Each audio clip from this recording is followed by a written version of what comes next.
I mean, there's a very thin line between dramas and comedies. And to me, honestly, the best dramas have comedy in them because that is how I, at least, and I think a lot of us as humans deal with hardship, is if we can't release that pressure sometimes, we go crazy.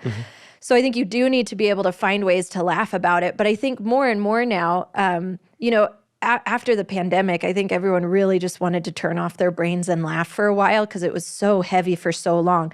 The story is that comedy is a second-class art form. Not that it doesn't require great skill, but that it's not as important as dramatic, serious works. And while what tugs our heartstrings remains mostly constant over the millennia, what tickles our funny bone seems always in flux. What is this unstable element whose byproduct, laughter, has been called the best medicine?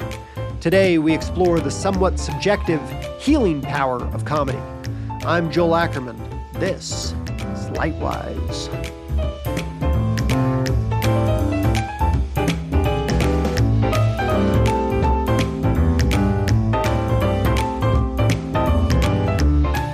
Whitney and Stacey Harkey are American comedians, actors, and original cast members of Studio C, a sketch comedy television show. They are also co-founders of family-friendly JK Studios and stars of Angel Studios sitcom Freelancers. You can watch the first 2 seasons of Freelancers free in the Angel app. Stacey, Whitney, welcome. So it seems that some degree of consensus has been reached when we're talking about drama or tragedy. We can watch Schindler's List and go, oh, that's awful what they did there, or that's very noble what Oskar Schindler did there. But people disagree widely on what's funny. Why is comedy so subjective? I think because I don't know, we're all different. And to me, a lot of times comedy has this element of being surprised, even if it's surprised in a way that, oh, that's so surprising that I connected with that. And so I think because we all come from different backgrounds, we all have so many different experiences. There's so many ways to surprise someone, to make something kind of jump out at you a little bit, to impress you. There's so many avenues to it. And even one person will have various different ways that they think something is funny. They could watch one movie with their parents and watch one movie with their friends and laugh at both of them. And I think we just, there's so many nuances to the human race. I kind of disagree. I think shut your mouth. This is good. Getting good fast. I think some people just have bad taste. I'm just kidding. No, I agree. I'm just joking. Okay, so do you really feel like that? Use that so clip I to reel it agree in. that surprise is a big element, but do you feel like that's the main thing, that just our different backgrounds? Because the same could be said with drama and tragedy, right? We all have different backgrounds. So unless surprise is the crucial thing, Right. then it does feel like, why wouldn't that be true of drama or tragedy also? Well, we talk about, there are multiple reasons why things are funny. We always use this acronym that our professor gave us in college, which is WIRE, right? That's it's it. wit, Incongruity, relatability, exaggeration. Wait, what class was teaching you about what's funny? We were in a class together in college called Divine Comedy. Yep. We made sketches together. That's where we met. And in the there was a comedy group. professor. There was a professor. He was in the theater department. George and Nelson. Yeah. Very brilliant. Yes. And he, gave us tips and would always help us kind of recognize when we were asking for the laugh instead of just doing what a normal person would do in that circumstance and trusting that the audience would take the laugh. Okay, so give me WIRE again.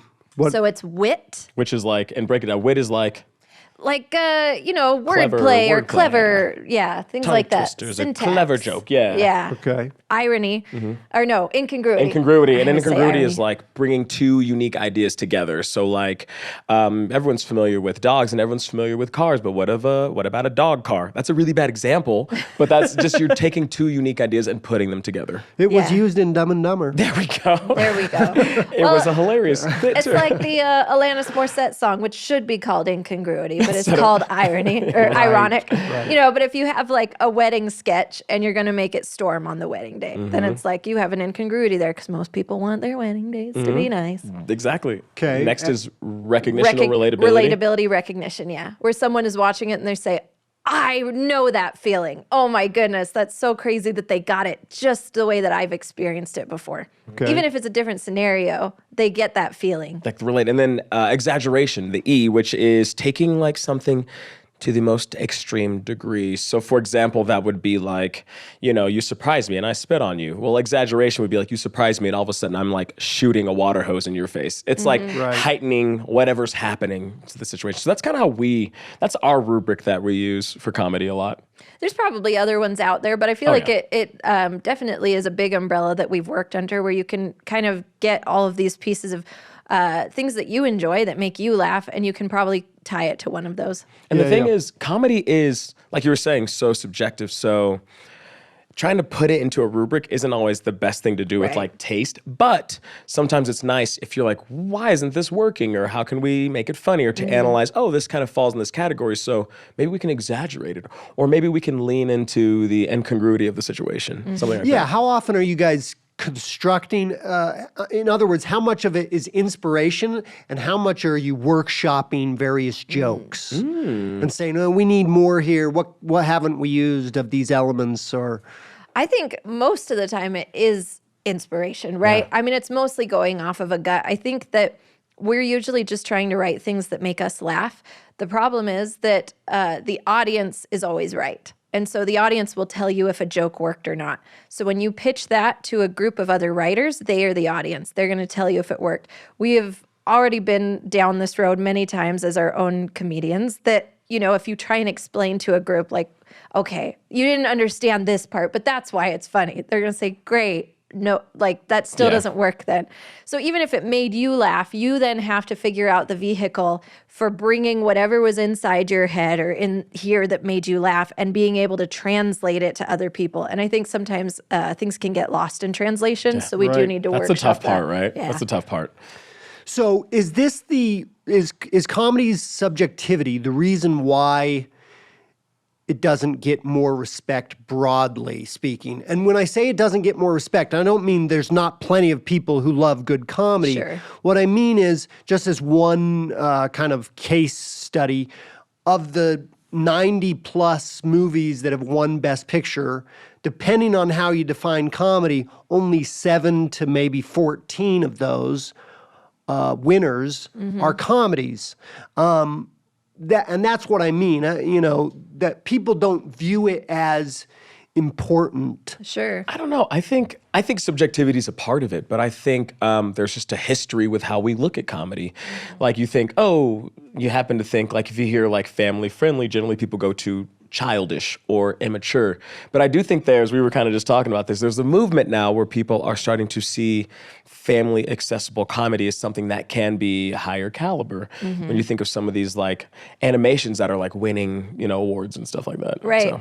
I think that drama has always been used to try and address things that are painful, right? Comedy does the same thing. There's a very thin line between dramas and comedies. And to me, honestly, the best dramas have comedy in them because that is how I, at least, and I think a lot of us as humans deal with hardship, is if we can't release that pressure sometimes, we go crazy. So I think you do need to be able to find ways to laugh about it. But I think more and more now, after the pandemic, I think everyone really just wanted to turn off their brains and laugh for a while because it was so heavy for so long. But we were just saying in the family-friendly space, I mean, we have Encanto, and Stacey just saw Puss in Boots, and we're, I think, addressing more in a family-friendly area that, hey, actually, kids are starting to realize that they're getting hit with things that we probably got hit with too at that young age, but we weren't, being talked with about it, or we just kind of said, oh, that was weird. I guess I'll just process that when I'm in my 30s. Yeah, now we're in therapy being like, we should have handled that a long time ago. So you're talking about comedies that deal with serious themes, helping us process painful things. Oh, it's so much more digestible when you're laughing with it, I feel like. For sure. It's the sugar that helps the medicine go down. And like you said, help help you deal with that. What about comedy that is more broad, that's just silly, though, let's say, that's not dealing with an issue of substance? Sure. What about that kind of comedy? I think about there's like some like theories on why people turn to media, and I love the reason. There's escapism, and there's like the reason to consume to forget about your life and your day-to-day. There is the processing part where you turn to it to be able to like work through it. There's information, and then like think of the media we consume. I would much rather watch an informative video that's entertaining and clever. So it's like there's all these reasons you turn to media, and I think that they figure into comedy too. It's like you just want to forget about your day or process, or you know. And I mean, there's ways that we do that with drama too, right? I mean, some people aren't like this, but Matt will always make fun of me because I love Matt Meese, who's also Matt Meese in the group. Freelancers. Yes, he makes fun of me so much because I love just like heart-wrenching drama. Yeah, I love just like super sad things. But there is that moment too, right, when you're just escaping. Like, I don't know, maybe I'm like escaping my little problems to be able to live in this person's like heavy, like for a little bit, I can just like cry and feel cathartic and then be like, okay, I can do this. But like my life's not that bad. That's interesting. So you can escape to comedy or escape to drama, but it still should be escapism. Oh, like yeah. Entertainment, right? Okay, interesting. So, but how do we get people to view, I mean, you guys are comedians, so obviously you're going to have deeper respect for what comedy can bring to the table. Hopefully. But so just to give you an example, I have a brother-in-law who told me the other day, I'm not much in for comedy. I don't like comedy. And it shocked me that a person could write off an entire genre. Like, not my genre. Not that he wouldn't find, certain things funny, which people don't find certain things funny. But Is he that the he would, brother-in-law you don't like invite to stuff? No, I actually really like him. Listen, he's a very fun guy to talk to. He's, even funny sometimes. And so it blew my mind. And I wonder, does that reflect the current state of comedy? Is he just a wacko? But it's out there. What do you think this says? That some person might go, there's nothing in comedy for me now. I had a roommate in college who told me, and this was while I was studying creative writing, and she said, Whitney, I just don't like reading fiction. She said, I think it's kind of a waste of time. There's not really much it's doing for me. I would much prefer to read nonfiction that's teaching me things, that's enlightening me to the state of the world and my own self and my experiences. And I had this huge argument with her about how fiction can do the same thing, because I was like, I'm probably going to go into this as a job, so I should state my case. But I feel like it's the same with comedy and drama, right? I think at different points in our lives, we also might be gravitating towards different things too. Sure. She eventually got really into fiction, and she credits me all the time for. Oh, that's great. Yeah, shout out to Stephanie. But she was like, no, I think I really wanted one thing from what I was reading, and I thought this couldn't give it to me. But then once I started reading fiction and recognizing it was enlightening me, it was opening me up to a new world and being able to empathize with other people, I think that we're all trying to get the same things, right? We're trying to feel encouraged that we can keep going throughout the day. We're trying to feel informed so that we know that we're making our best choices. We're trying to feel like we're making a difference and that we're doing good in the world. I'd say most people generally have those goals. And so sometimes in your life, you're going to think like, this is a waste of time. And sometimes you're going to think, this is helping me survive. And there's everything in between, right?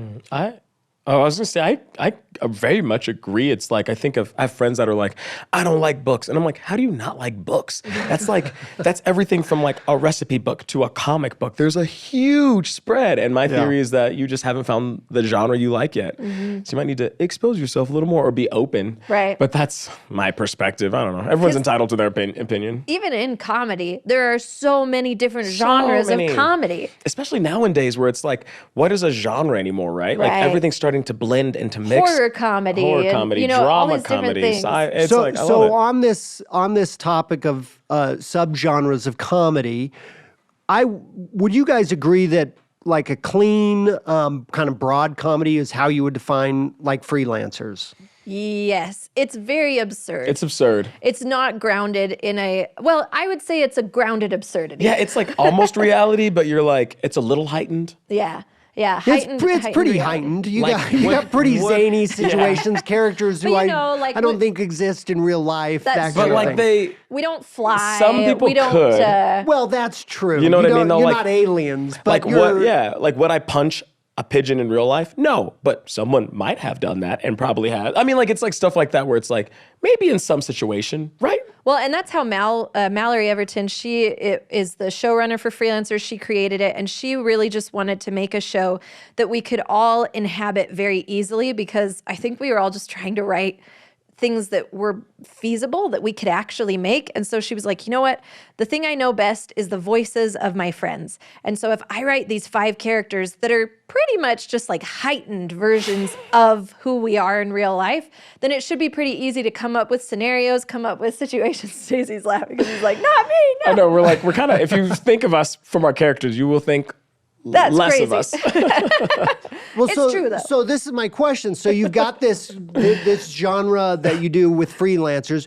Do you personally prefer other subgenres of comedy that's not really in that, like maybe black comedy or blue comedy or any Black comedy, like dark comedy, or like dark, Black History like- Month. Oh, I was no, like MLK Day comedy, because I do like that too. Sure. Tyler Perry's a fan. Yeah, like gallows humor. Yeah. You know. I'm kind of like Whit, where I love dark humor. I love twisted. I love absurd. I like being surprised in comedy. I also like sitting in like deep, like real places that maybe people are like, I don't want to go there. So other than viewing it, though, do you ever, whether it's stand-up or in something else, do you get to express that yourself? Not just, I like it when other people do it, but do you ever get to do it yourself? Sometimes.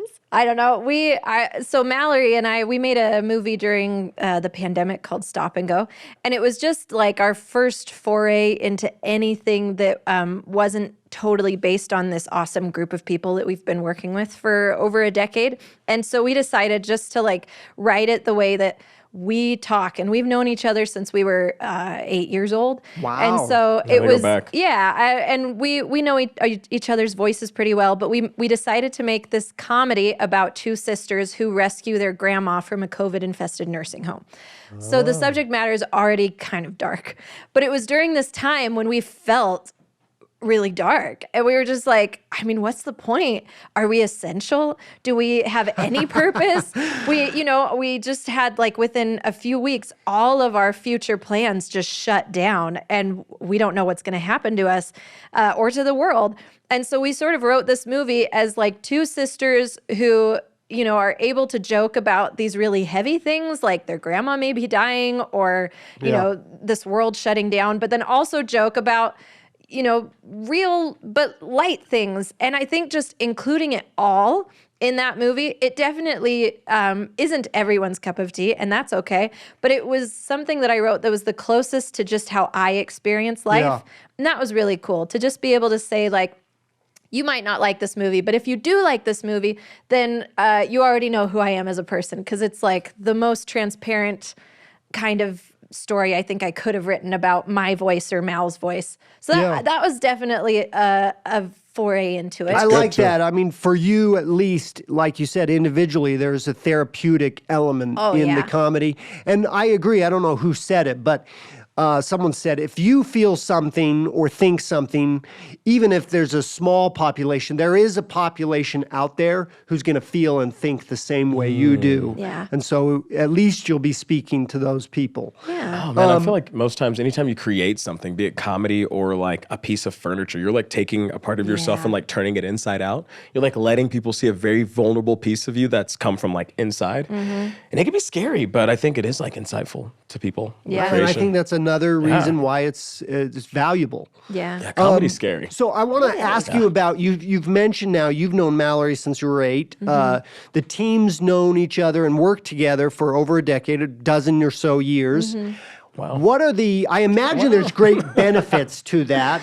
Like you said, you know each other's voice. What are some of the benefits and also challenges to knowing so well the people you work with? Ooh, I'd say challenges.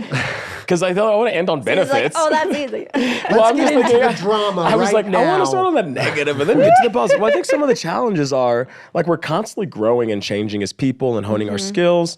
And so I think sometimes the challenge is to, sometimes if people are growing and changing, to, like, see them in new ways. Because, Let them grow. Yeah, let them grow. And it's like, oh, we're honing skills or changing up. And sometimes it's hard to do that in spaces, too, that you, like, have your niche in. Can you think Yeah. of a specific example that... Well, I mean, I'll give you an early on example. When we were in Divine Comedy at Brigham Young University, it was our first time as a group performing sketch together, and it was live in front of an audience. And we had been working together, a few of us had been working together for several years, so we thought, oh, we know each other's voices, and we wanted to do this Harry Potter parody. And someone was saying, like, oh, I wonder if Jeremy would want to play Harry, or maybe Jeremy said he wanted to play Harry. I can't remember. And most of us were like, no, because, like, Jeremy's pretty absurd. Like, we know your style. Yeah, That we know may your not work style. well, Yeah, I think it's going to be, like, not very grounded enough to have the main character be someone so, out there as Jeremy's style is. And he nailed it. Like, he was so funny. And I think it's happened like that time and time again, where someone has, and this is why I think it's so important that we all grew as writers too, because we would write our own stuff sometimes that no one would have been able to envision for us, because we maybe had pigeonholed each other into, Right. well, this person does this really well, this person does this really well. But then someone comes and they show you something and you're like, that was amazing. I didn't know you could do that.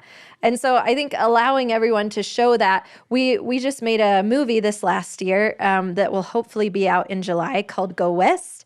And it's a sketch movie. It's kind of a Monty Python take on the Oregon Trail.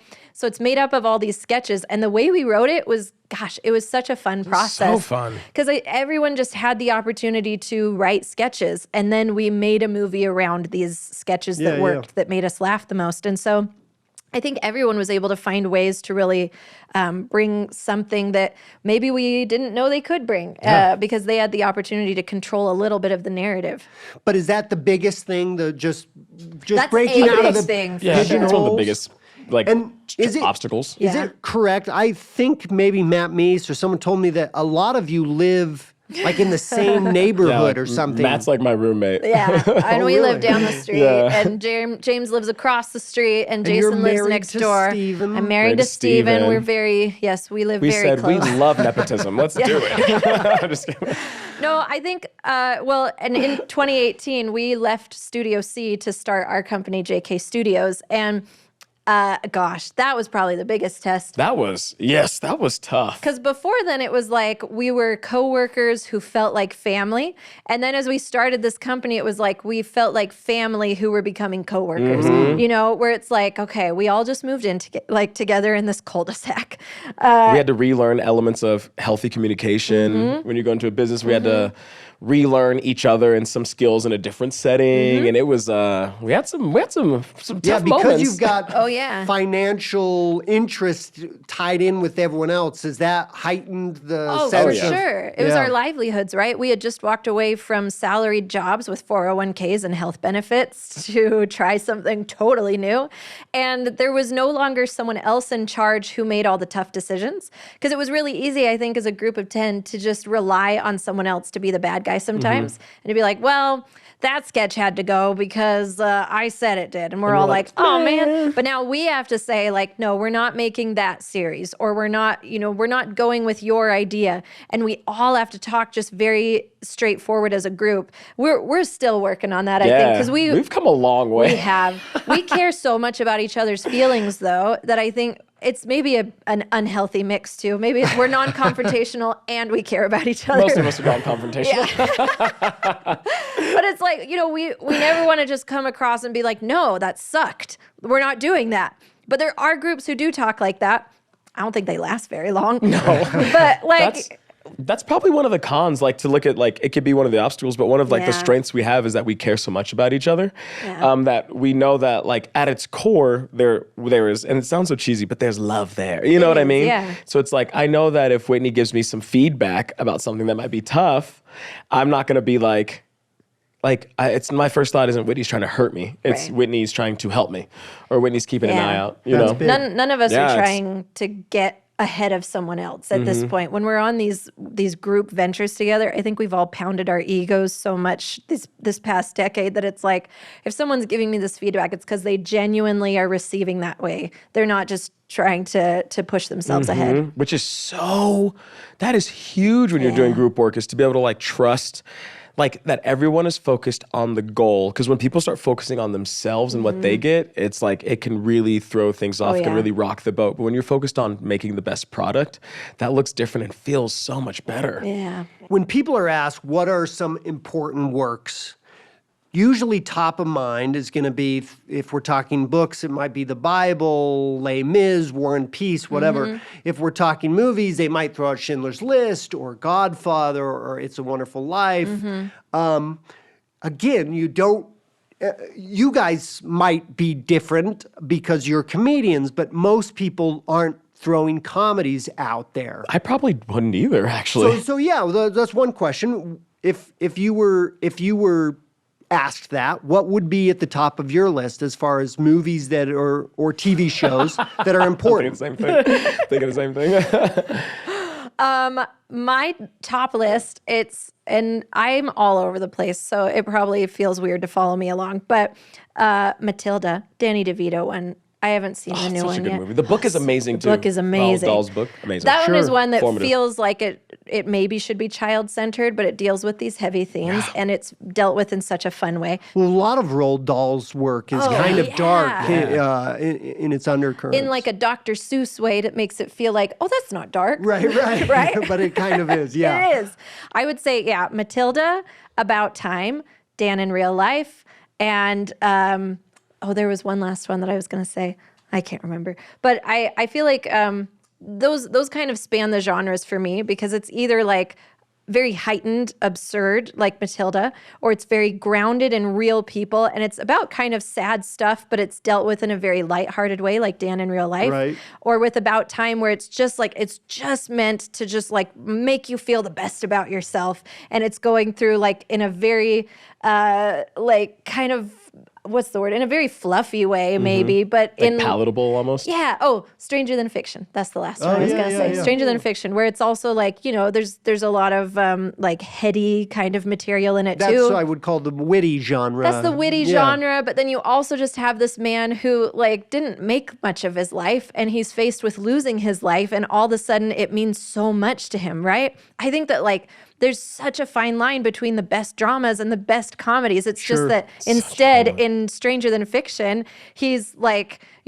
shouting at nothing and someone's giving him a weird look, instead of like, shouting in his, in his bathtub or something. I don't know, whatever Or in drama his scene you're mind. going to think. Yeah, your internal drama. Right. is The way that it's coming externalized. at you might be a little different, but it's dealing with these same constructs that we're all struggling with a little bit. Yeah. Man, and I love action, I love energy, I love comedy, but like movies or books don't have much sticking power for me unless they turn in, unless they like deal with like human elements, unless it's about humanity or relationships or growth here. So if I watch a movie and it's just like bubblegum fun, I could be like, that was fun. I probably wouldn't watch it again. I'd have a great time though.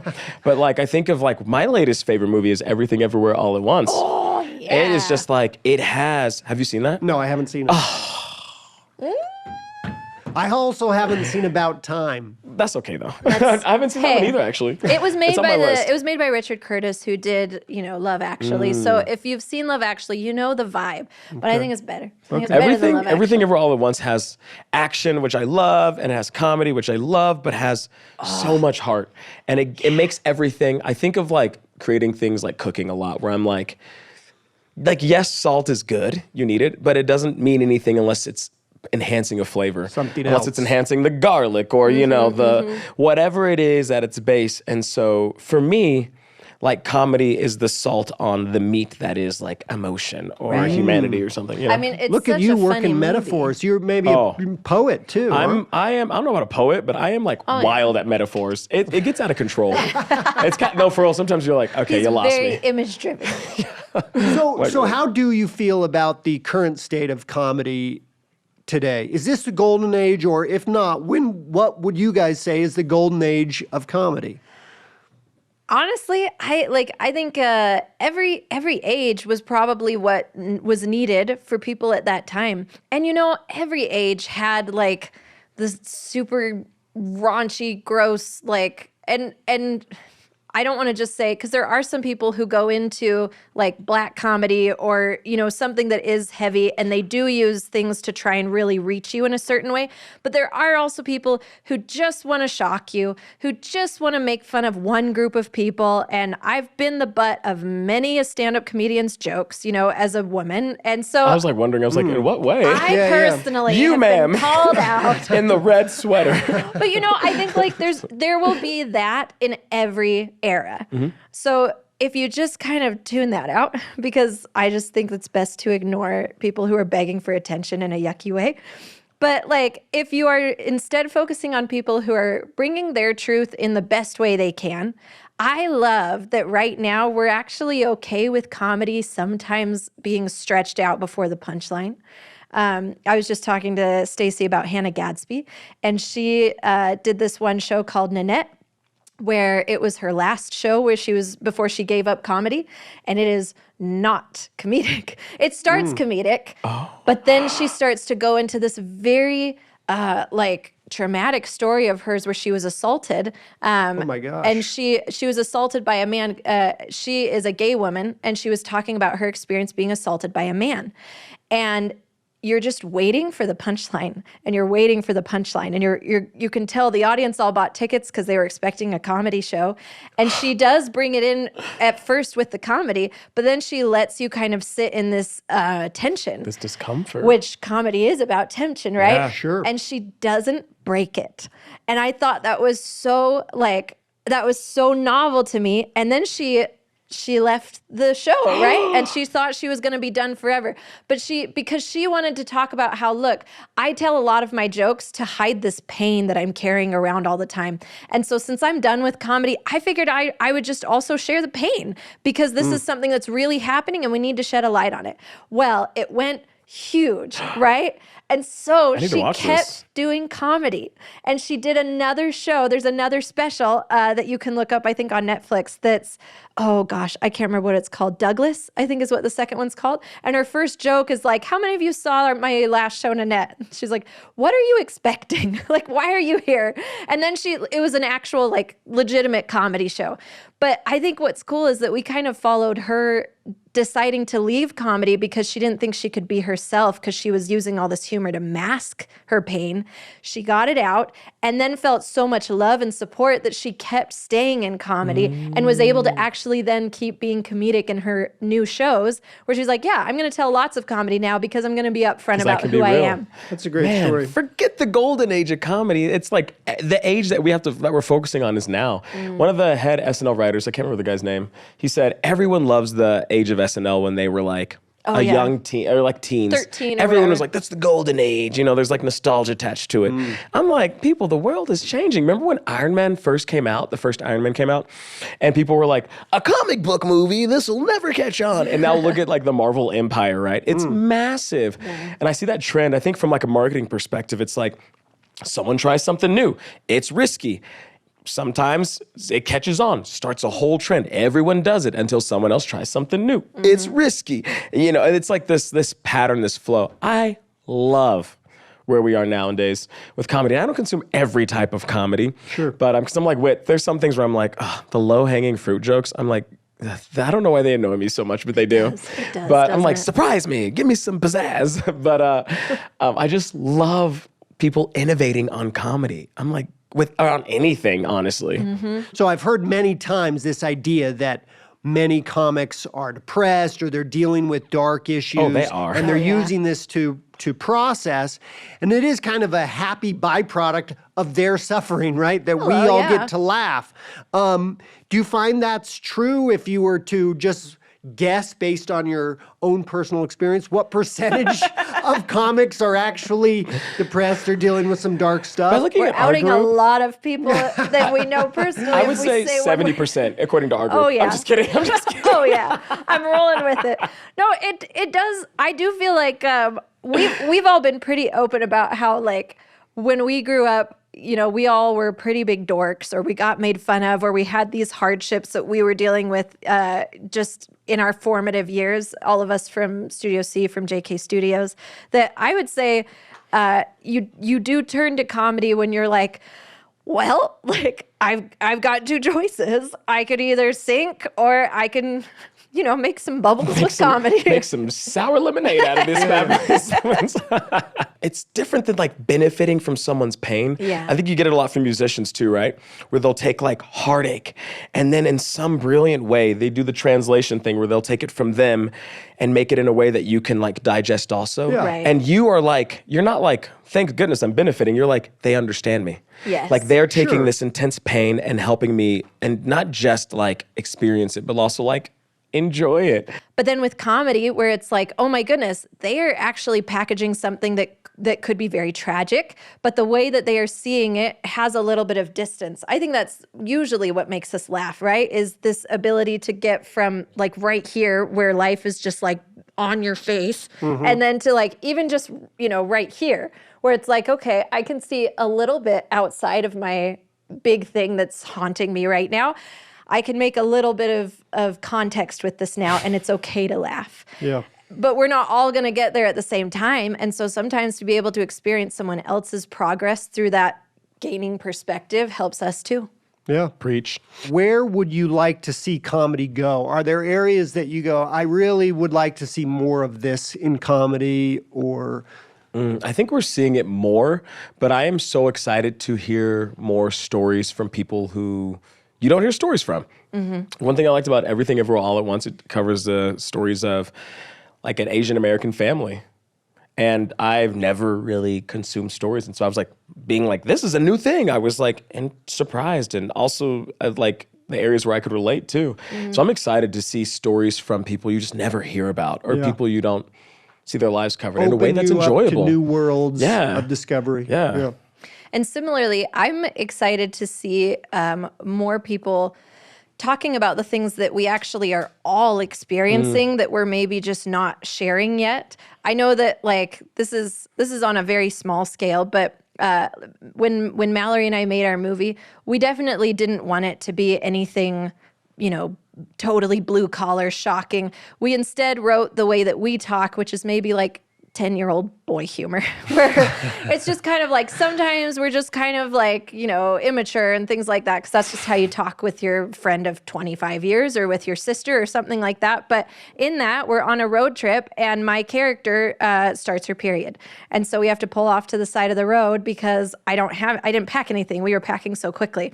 And so then we have this like, you know, 2-minute conversation about like, what do you do when you don't have anything? And the thing is, every woman who watched that, who wrote to us, mentioned that scene. And they were like, oh my goodness, I can't believe you talked about that. And I was like, it's not earth-shattering. This is something... 50% of the population. Right, It's right. 50%. Yeah. And this was something that we hemmed and hawed. We were like, is this going to seem too, you know, blue, too not family friendly? But we were like, we're not necessarily trying to gross people out. We're not trying to be gratuitous. We're trying to Be real. Realistically discuss something that we have experienced dozens of times in our lives. And so to just be able to talk about that and then have so many people reach out and be like, I'm so glad that you showed that in your movie, because I have had that discussion with my friend and it made me feel like I was with my best friend right now when I'm in quarantine or something like that. Yeah. There's things like that all over that I think. Love that, because that's a great example of something that like, why, like we all experience it. We all, a significant portion of people experience it. So like, why are we running from it? Why do we, when like, if you heard that story and you got that feeling, like, why do you feel that way? Like, why did you get that like, ooh, Right. you know, like that's fun to And to face. be fair, you might not feel in safe hands when you go in certain territories with comedic material. There might be some comedians who want to take it in a gratuitous direction. So I understand that there is that sort of like, I don't know if we're going to feel okay about this, but I hope that comedy goes in a direction where we can start to understand, okay, I'm getting this from a safe, from a comedian that I know is going to keep me safe and not go in a place that traumatizes me or makes me feel like my kids, just feel totally differently about life than they should. But we're going to also talk about like things that, man, I always just branded that as not family friendly, when in reality, it's very family friendly as long as you're talking about it in a way that life talks about it. Right. Love it. Yeah. Love it. Angel Studios, who distributes Freelancers, they also do dry bar comedy, so comedy for everyone. They have Tuttle Twins, which is a comedic show. They've kind of democratized their greenlighting process. So angel investors will essentially vote. It's not actually voting, but they're asked questions and basically get to greenlight certain films. Well, this process happened sometime after Freelancers was, Thank goodness. did their deal. Well, no, this is my point, actually. Since then, no comedy has been passed by significant enough people that it's been approved. And this is one of the reasons why I beg this question. Is that just because there's not a big enough group that agrees on what's funny, or is it because it's this idea that, yeah, that was funny and it's good, but is it important? Does it amplify light? And how can we the question for you is, how do we get people to understand the importance, the light amplifying quality of comedy? Well, we honestly faced similar questions when we were working with Studio C, where there were so many other shows going on from this network at the same time that were valued because they were, trying to inspire people more through a dramatic or inspirational genre. And ours was just comedy, quote unquote. Right. But, every day we would get all of these emails and letters from fans talking about like, hey, we're in the hospital because my daughter has a brain tumor and we've been watching your sketches every day and it's the only thing that's been, keeping us afloat as we're just trying to get through this hard time. Or I just talked with a friend the other day who was talking about how his son had this issue with self-harm. And so whenever he would go down this kind of dark path and they started to recognize that he would start going into these practices again that weren't healthy for him, they would immediately just like give him the iPad and be like, why don't we watch some Studio C? And he was like, oh, okay. And it would kind of snap him out of these, these states that he would get in. And so I think that like I said, this is not uncommon, right? This is why not people say uncommon. laughter is the best medicine. We've gotten definitely. like over the course of years, like thousands and thousands of messages. A father passed away in a family. Studio C is helping us move on. Like, like tragedy where Studio C is like lifting people up, or Studio C is like giving people faith in things that we're like, wow. Right, and which is it's a great compliment to what you've created there. But it's true of all comedy, right? I mean, people turn to the Marx Brothers or whoever they may like, watch. I personally have never seen letters to them, but I think that's true. But that's what I'm saying, so that's Like, why I'm trying to figure out get them why, when people experience this all the time, we've all experienced that, where we're having a downtime and we either watch a show or someone makes us laugh and it changes the way we feel. Yeah, maybe it is a subjectivity. My first thought would be from like if this was me and JK Studios and it was like it would be how it's presented. Like, back to food, because I like me some food. But I think about like if you're going to eat some ice cream and it looks amazing and it's cold and you eat it and it's mashed potatoes, you're going to be like, ugh. But what if it's like the best mashed potatoes you've ever had? The presentation can totally change how you receive that thing. And so my thought would be like, maybe it needs to be presented in different ways. Maybe we need to find ways to prep people for the experience they can have. Because if you go from Schindler's List to fun, Encanto, maybe you're not going to you might feel a little irreverent in Encanto. I don't know. I think presentation's huge with creating things. It's a great point. Yeah. Context as well. I mean, I do think that I think more and more people are recognizing the value of light and humor. These last few years have been super dark for most people. And so you look at the TV shows that were doing the best. It wasn't Ozarks. It was Ted Lasso. It was these shows that were really just wanting to make people feel like that there is good in people and that the world can be made better. And so comedy, even though sometimes it's done in a goofy way, if you're putting it in a context of like, look, maybe you're feeling good right now and you want to dip into some like, some really hefty vitamins and watch something that's really going to be meaningful. You also recognize that this has vitamins for so many people who maybe are just in a different situation than you. Yeah. Get that spoon of vitamins. I think Just eat pills for dinner.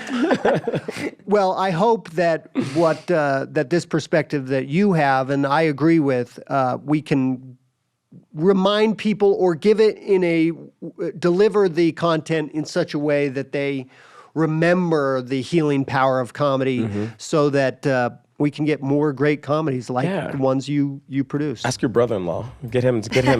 He's the one. He's the one to answer this question. You can crack that nut. Then I think we've got it solved. Yeah.